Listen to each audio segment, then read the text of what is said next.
أن يقتلوا يا بكجرين أو يصلبوا هل بواسرين أو تقطع أيديهم وأرجلهم من خلاف دسو قاچان ببرد أو ينفوا من الأرض يا در بدركرين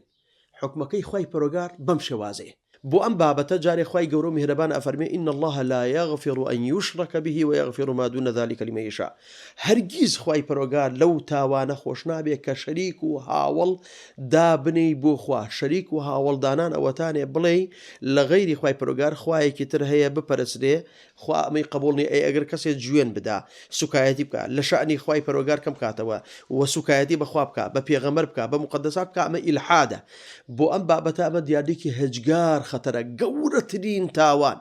قورترين هلا كبكري لسر ويزويا شريك بو خوا قراردان وكفر كردنو دجايتي خواي پروگار ليتا ناشارمو حكمكي زور تند لقرآني بيروزا شوار حكمي دانا أن يقتلوا يا بكجرين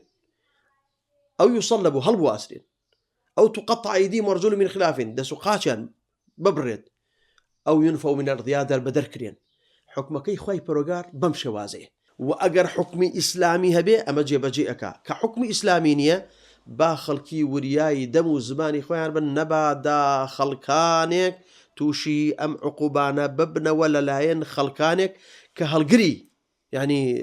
ريزي إسلام وحرمتي إسلام كابرا بو دفاع كردن لمقدساتي